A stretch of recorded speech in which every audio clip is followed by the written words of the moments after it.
me don't do what I do. Think you the one, but he really the two. Better get low when I hit at your crew. I'm sending the cleaners through. I'm barely not sober, they thinking it's over. What's good, YouTube? R&R Motorsports back at you guys with another one. Today we're at the gas station. Just filling this bitch up with some 93. Alright, you guys, so the gas station pump decided it wanted to play copyright music. But basically this video is 5 things that I love about my E92 335xi. So the first thing that I love about my E92, let's get a side profile shot for you guys here. But yeah, the first thing that I love about this car is the design. As you guys can see, this design is really timeless. This car is, I believe, 15 years old this year. Yeah, it's a 2008, it's 2023. So yeah, it's about 15 years old this year. And honestly, if you didn't know it, it honestly looks like a new car. That could partially be my paint job. But all these M Performance parts makes the car look insane, as you guys can see.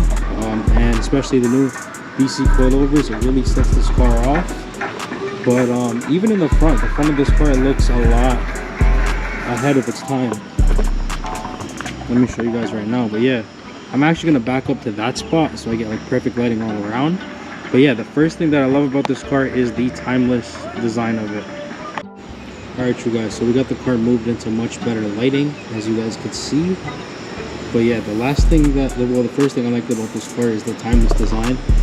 And now you guys can really see it in the front of the car. As you guys can see, the design is really timeless. It does not look like an old car at all. But yeah, my second favorite thing that I love about this car is the engine. Although it's not the most reliable platform, as you guys know, nor is it the most cheap platform to fix, like when stuff breaks. As you guys know, my Index 12 injectors are $3,600 just for those.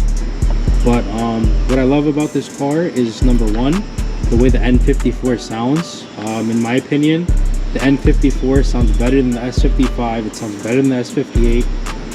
The only 2 cars that I think sound better than this car are the B58 and the N55, just because those cars come single turbo from the factory.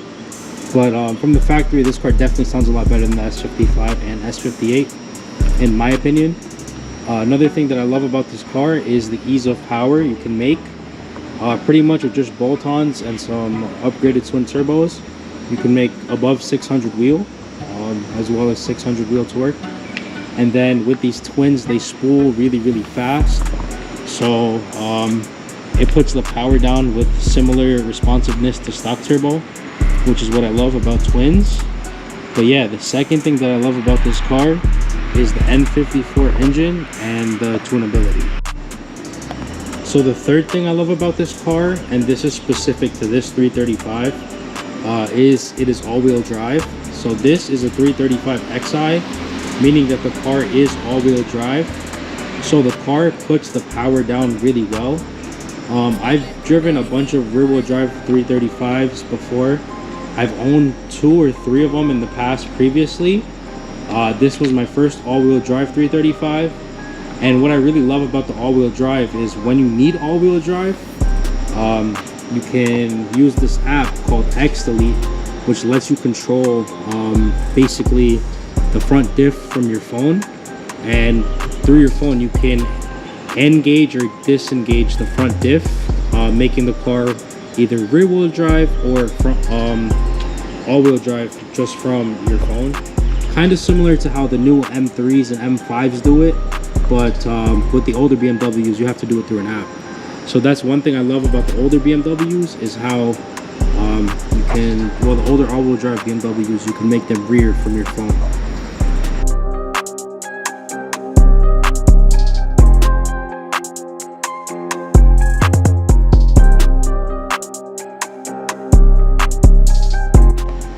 So the next thing that I love about this car is the interior.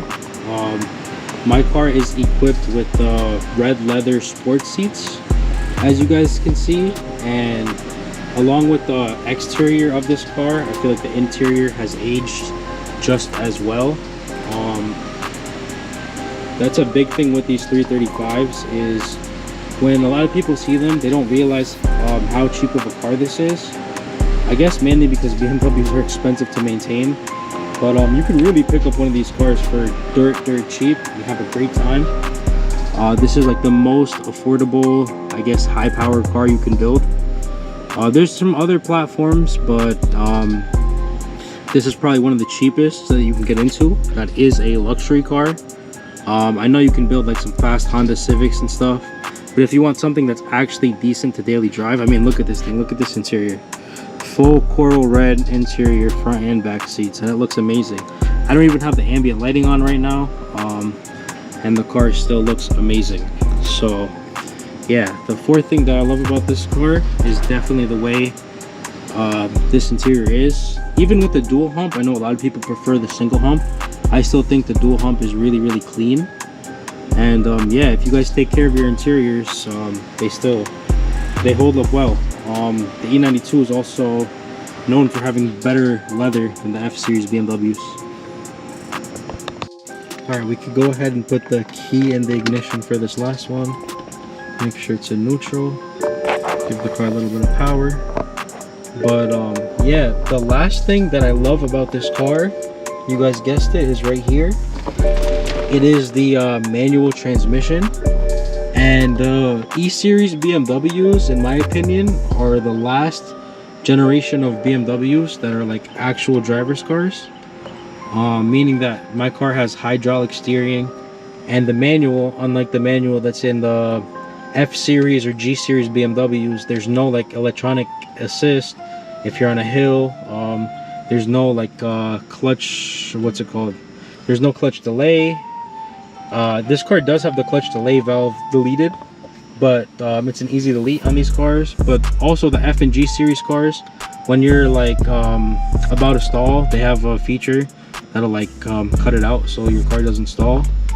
Also, those cars do come with automatic rev matching. Pretty much this is just raw, straight out the box, no rev matching, no assist, no nothing. You just need to know how to drive manual and you'll have a great time with this car. But yeah, that's the fifth and final thing that I love about this car. There's a lot more things that I love about this car, but these are like the top 5, I guess you could say. 6-speed manual, baby.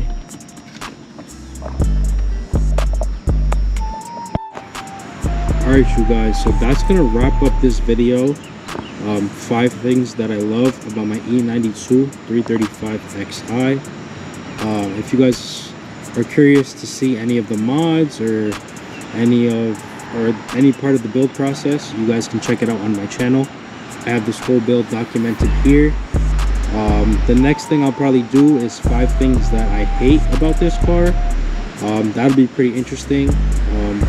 All you E92 guys in the comments, let me know if you guys can relate, if there's anything that I missed, anything that I left out. But with that being said, I'll catch you guys in the next one.